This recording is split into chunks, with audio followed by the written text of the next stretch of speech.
El gobierno de España dice que no ha habido ninguna contrapartida ni ninguna negociación para la concesión del asilo a Edmundo González, el candidato y ganador legítimo de las elecciones en Venezuela. Sin embargo, aquí hay elementos importantes que analizar que te afectan a ti y mucho.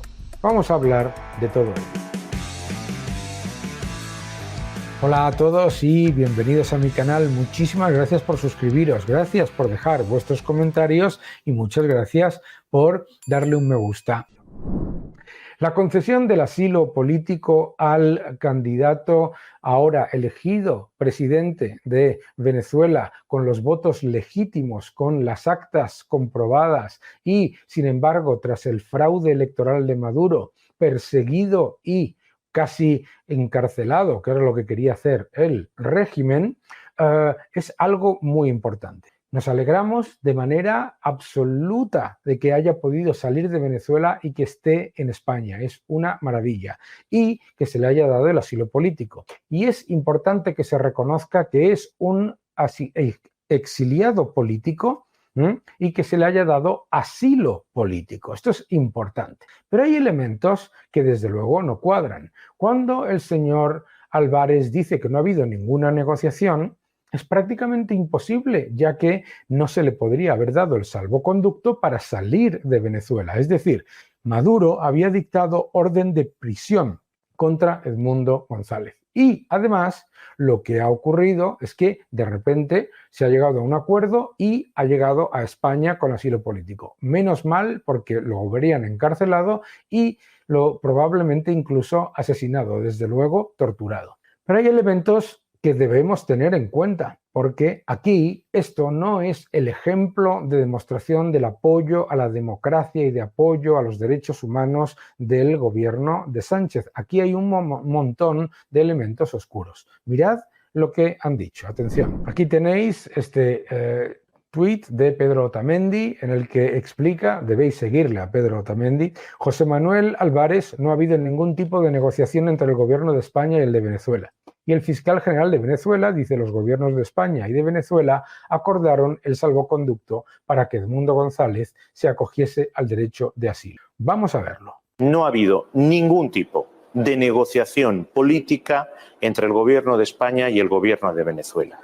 Que el asilo político ha sido a solicitud personal de Edmundo González. El gobierno de España no da ninguna contrapartida para que se haya podido producir esa salida de Edmundo González. No. Los gobiernos de España y Venezuela acordaron el otorgamiento del salvoconducto al ciudadano Edmundo González Urrutia para que abandonara el territorio nacional y se acogiera al asilo concedido por él. En consecuencia, este Ministerio Público expresa su respeto absoluto a las decisiones del Ejecutivo venezolano. En cumplimiento del derecho al asilo garantizado por la Constitución de la República en su artículo 69 haya otorgado el salvoconducto correspondiente. El salvoconducto correspondiente. ¿Y por qué nos debe preocupar todo esto? Vamos a ver. Lo primero es porque, claro, es extremadamente preocupante que el señor Álvarez afirme que el gobierno no negoció con Venezuela y el chavismo le desmienta inmediatamente.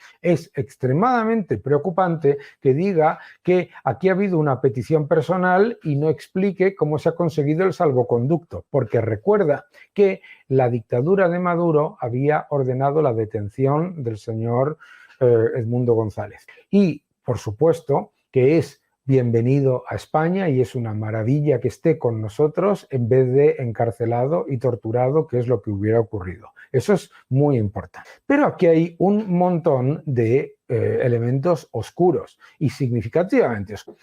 En un artículo esencial, Pedro J. Ramírez explica que la salida de Edmundo González deja a María Corina Machado como la única líder visible de la oposición.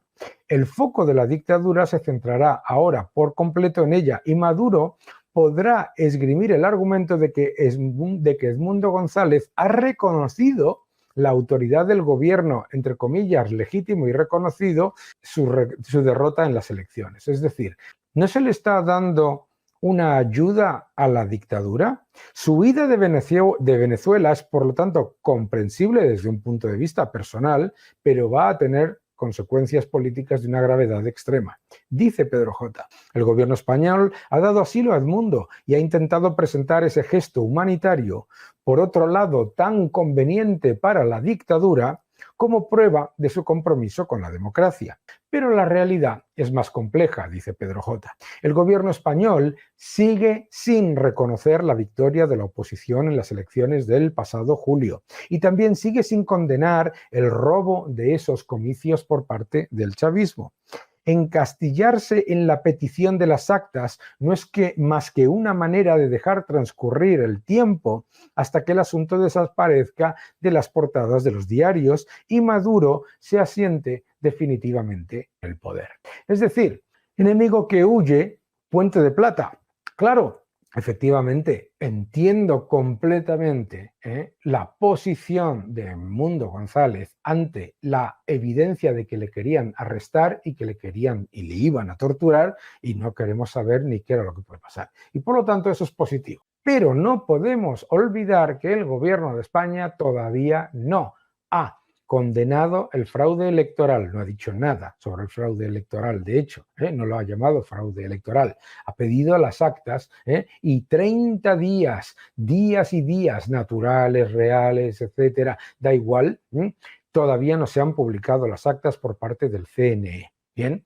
¿Qué es lo que pasa? Que es una manera en la que, por un lado, se salva la cara del presidente Zapatero, que todavía no ha condenado el fraude electoral, que todavía no ha condenado la represión y que, desde luego, no ha hecho ningún llamamiento público a que esos 1.700 presos políticos sean liberados, etcétera. Es verdad que se dice desde su entorno que Zapatero ha ayudado a que se saque de la cárcel a 80 presos políticos, pero lo que no se está diciendo es que desde esa equidistancia entre la narcodictadura asesina y represora, una narcodictadura, la de Maduro, que ha asesinado a más de 9.500 personas, que lleva ya más de 30 asesinados desde que fueron las elecciones, que además ha encarcelado a adolescentes y que tiene a más de 1.700 presos políticos y además ha llevado a cabo un fraude electoral que no se puede llevar a cabo ningún tipo de equidistancia entre eso y la oposición democrática. Que efectivamente darle asilo político a Edmundo González es algo positivo, pero no es suficiente. Es algo que es positivo, pero que perpetúa en el poder a la narcodictadura. Y de hecho, las relaciones diplomáticas continúan y las relaciones no solamente diplomáticas, sino comerciales, políticas, etcétera, continúan. Y además, la ultraizquierda, que es socia de Pedro Sánchez en el gobierno, ya se ha quitado la careta y ya defiende sin el más mínimo tapujo la narcodictadura de Maduro, desde Izquierda Unida hasta Podemos, desde Bildu hasta Sumar, donde el silencio es ensordecedor. Por eso es tan peligroso este mensaje de la derecha que pida perdón, porque gracias a Zapatero pues ha llegado a España Edmundo González. Bien, gracias, presidente Zapatero, porque aquí está Edmundo González. Pero no olvidemos que esto solamente se consigue con un salvoconducto dado por la narcodictadura. No olvidemos que esto es perfecto para la narcodictadura para perpetuarse en el poder. Y no olvidemos que la narcodictadura sigue asesinando y sigue encarcelando a los opositores en Venezuela. Y que el verdadero drama aquí es el del silencio y la equidistancia, el de mantener esa equidistancia en la que se presentan como humanitarios cuando en realidad lo que están haciendo es perpetuar lo que es una auténtica y vergonzosa dictadura que está encumbrada por el narcotráfico y que asesina y encarcela a sus ciudadanos. Que no te engañen.